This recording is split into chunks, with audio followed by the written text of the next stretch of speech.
بسم اللہ الرحمن الرحیم۔ رسول اللہ صلی اللہ علیہ وسلم نے فرمایا،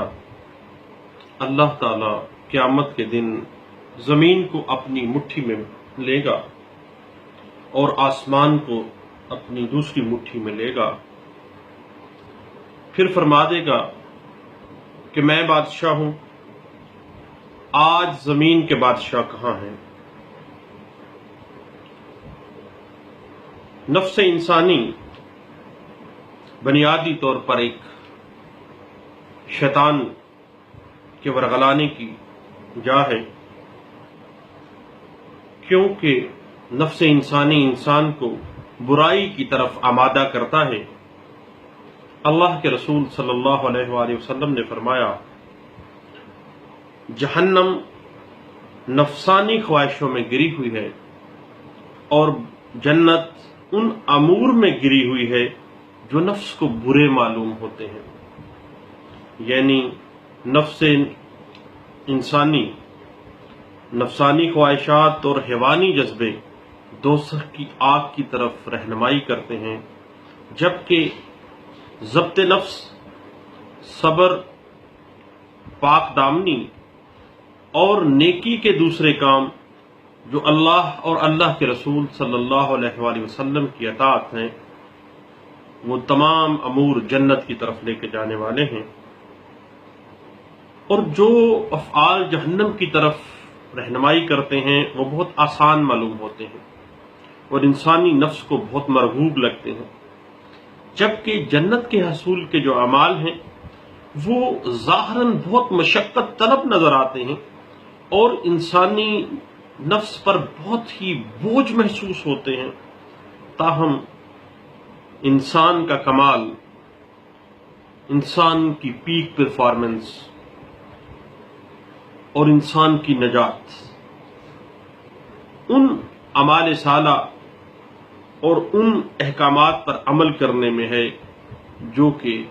اللہ اور اس کے رسول صلی اللہ علیہ وآلہ وسلم نے انسان کو بتائے ہیں اور اس کو گائیڈ لائن دی ہے۔ ہم بات کرنا چاہ رہے تھے، آج صبح ایک دوست کے ساتھ بڑی ڈیٹیل ڈسکس ہو رہی تھی، میں نے کہا اپنے تمام دوستوں سے ڈسکس کرنی چاہیے یہ بات کہ بینامی ٹرانزیکشنز جو ہیں بعض اوقات انسان اپنے بچوں کے نام کر دیتا ہے، پراپرٹی ٹرانسفر بینامی کروا دیتا ہے، اس کے پیچھے کوئی نہ کوئی وجہ ہوتی ہے، بعض اوقات ٹیکس سے بچنا، بعض اوقات پدرانہ شفقت ہوتی ہے کہ یہ میرے بچے ہیں اور میں پراپرٹی خرید کے ان کے نام پہ لگا دوں، اور یہ بچے جو ہیں بے نامی دار ہیں اور اوسٹینسبل آنر ہے، جبکہ جو اصل مالک ہے وہ تو خرید کرنے والا جس نے وہ پراپرٹی اس اپنے بے نامی دار کے نام لگوائی ہے وہی ہے۔ تو بعض دفعہ بڑے مسائل کھڑے ہو جاتے ہیں کہ بچے شرارتی ہوتے ہیں، تو بچے جو ہیں وہ کہتے ہیں کہ نہیں، جو بے نامی پراپرٹی والد صاحب نے ہمارے نام پہ لگائی تھی وہ ہماری ہے، ہم ہی اس کے مالک ہیں۔ تو اس حوالے سے کچھ باتیں ہوئی، میں نے کہا اپنے دوستوں سے شیئر کرنی چاہیے۔ بے نامی کے 4 انگریڈینٹس ہیں۔ جب بھی بے نامی ٹرانزیکشن کے تحت پراپرٹی ٹرانسفر ہوتی ہے تو بے نامی ٹرانزیکشن پراپرٹی کی جو ہے وہ 4 انگریڈینٹس ہیں۔ پہلی ہے source of payment of money, کہ جائیداد کو خرید کرنے کے لیے جو رقم آئی تھی وہ کس سورس سے آئی تھی، کہاں سے آئی تھی۔ اب ایک چھوٹا سا بچہ ہے، اس کے پاس اس وقت کیا سورس تھا؟ سورس تو اس والد کے پاس تھا یا اس کی والدہ اگر اس نے بے نامی داری پراپرٹی خرید کے اس کے نام پر لگائی ہے۔ دوسرا انگریڈینٹ ہے پوزیشن آف اوریجنل ڈاکومنٹس، جو جائیداد خرید کے ایک بے نامی دار کے نام لگائی گئی ہے اس کے اصل کاغذات تو اصل مالک کے پاس ہوتے ہیں، نہ کہ بے نامی دار کے پاس۔ تیسری بات پوزیشن آف پراپرٹی ہے، کہ اس جائیداد کا قبضہ بے نامی دار کے پاس نہیں ہوتا ہے بلکہ اصل مالک کے پاس ہی ہوتا ہے جو باپ ہوتا ہے۔